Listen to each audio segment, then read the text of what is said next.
لە پارێزگای هەولێر دڕاندن و لێکردنەوەی پۆستەر و وێنەی کاندیدانی لایەنە سیاسیەکان ئەم جارەش وەک هەموو هەڵبژاردنەکانی ڕابردوو دووبارە دەبێتەوە و پێشێلکاریەکانیش زیاتر دەبێت. بەشێک لە کاندیدەکانیش پێیان وایە بەم کارە پرۆسەی هەڵبژاردن و دیموکراسی لەکەدار دەبێت بەتایبەت لەو ناوچانە. لە هەندێک پۆستەر چاوەکانیان دەرێناوە پێیان وابوو ئێمە بە چاو بیرەکەین و نازانی یەکێتی لە ناو دڵی ئێمە لە دڵەوە دەنگەدەین.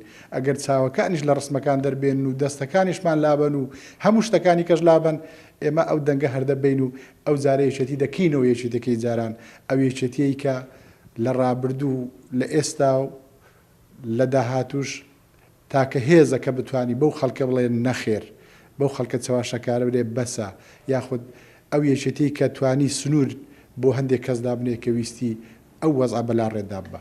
لە شەقام و شوێنە گشتیەکان کاندیدانی لایەنە سیاسیەکان ڕێکلام و بانگەشە بۆ دەنگدەرانیان دەکەن، بەڵام لە هەولێر هەرزوو دوای هەڵواسین و دانانی وێنەی بەشێک لە کاندیدەکان دڕێندران یان لێکراونەتەوە. بەرپرسێکی یەکێتیش لە هەولێر دەڵێت گومانمان هەیە لەم کارە چونکە زیاتر پۆستەر و وێنەی کاندیدانی یەکێتی کراونەتە ئامانج.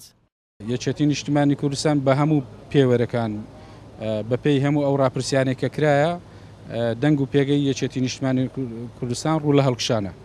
باسم کرد ڕەنگە لایەن و کەسانێکە بن ئیستیعابی ئەو واقعانەکەن بە تایبەتی لە هەولێر و لە دهۆک و لەو ناوچانەی کە یەکێتی نیشتیمانی کوردستان لە ڕووی ئەمنیەوە دەسەڵاتدار نییە، بۆیە ڕەنگە ئەوە بەشێک بێت لە واقعی کە ئەو حاڵەتانە دێتە پێش. لە سنووری پارێزگای هەولێر جیا لەم سەرپێچیانە ئێستا لە ڕابردوو چەندین دیاردەی کوشتن ڕوویان داوە، بەتایبەت کوشتن بەهۆی فولایت و شکاندنەوەی ئۆتۆمبیل و کوشتنی مامۆستای ئاینی و ڕۆژنامەنووس و سووتانی ڕیشی مامۆستای ئاینی و لێدان و سەرکوتکردنی خۆپیشاندانی مامۆستایان. بەم کارانەش دڵڕاوچەی لە نێو هاوڵاتیان زیاتر بووە و خەڵک لە ئاسایشی ژیانی خۆی دڵنیانە.